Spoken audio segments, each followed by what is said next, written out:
Hi, I'm Jim Walker. Throughout March, we're going to be talking about pattern carpet. We're going to cover topics from sales and estimating all the way through the installation process. This will include pattern correction for bow, skew, and pattern elongation. Also, edge trueness, which some installers call hook or dogleg. We're going to talk about tools and methods either you are or you need to be familiar with. I can't stress this enough. If you have questions for me about anything in this series, please put them in the comments section and I will respond. Let's get started. Let's spend a few minutes talking about commercial pattern carpet specification. Good commercial pattern installation is very detailed and complicated, and it can be profitable or very costly. As a carpet installer, when you are contacted about a commercial installation, you should schedule an appointment to walk the area. When you're on site, if possible, you should be with the architect, the designer, or the GC to alleviate any future problems. If you're not provided with a blueprint, then you should request one and make sure you can write on it. Dating all your notes allows you to cover yourself on any future changes. I always got the phone number of the GC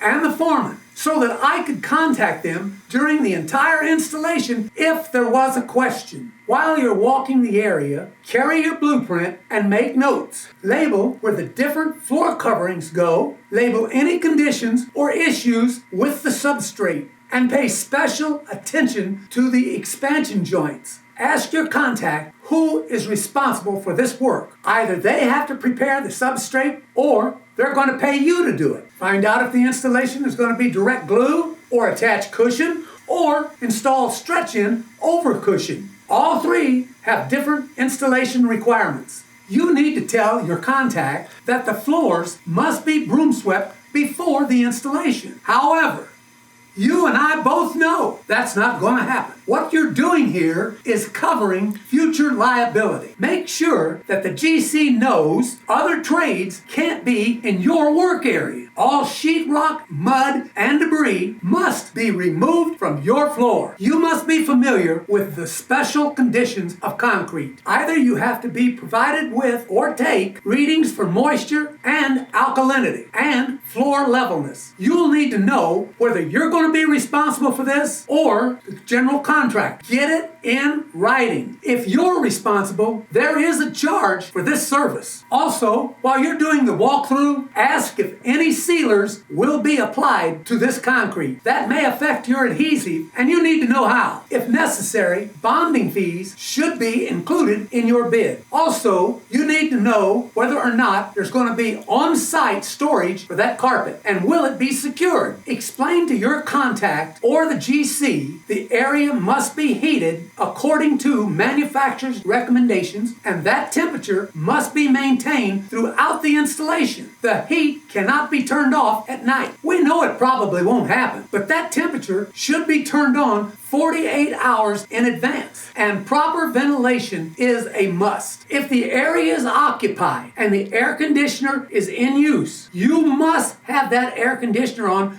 24 hours after the installation. You must remove the moisture that's in the adhesive and the air in order for the carpet to remain laying flat. Request that the GC or the approved contact signs off on individual areas as the job is completed. They must understand that rolling carts, either from moving furniture or the other trades, will distort the patterns in that carpet. Make sure to get in writing who has the responsibility of trash disposal and where are you going to store all your scrap. When we finish installing the carpeting, we always vacuum, and that requires a commercial vacuum cleaner. The cheap vacuum cleaners won't work. They'll wear out the first time you use them because the areas are so large. It is my belief that when we install a piece of carpet in a commercial installation, that area is ready for occupancy when we leave the job. I don't want any customers to come in and clean my mess up. That's my reputation on the line. As a contractor, maybe they're telling you what hours you can work on that job, or maybe you get to make that decision. Remember this phrase, non-interruption of business. This means money to you. If it's a new job, this means that you're not interrupting the other trades. If it's an existing business, this means that you're not stopping that business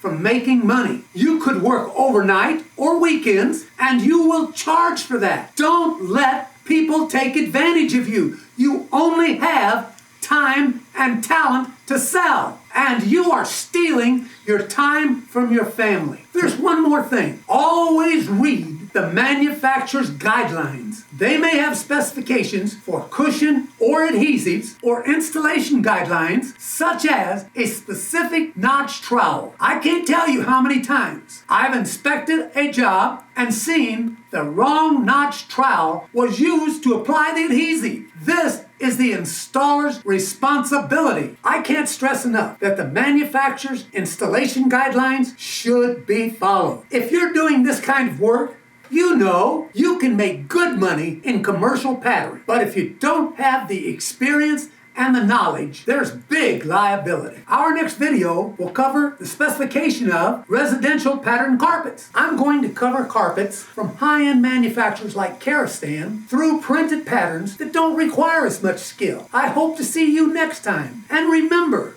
I believe in you.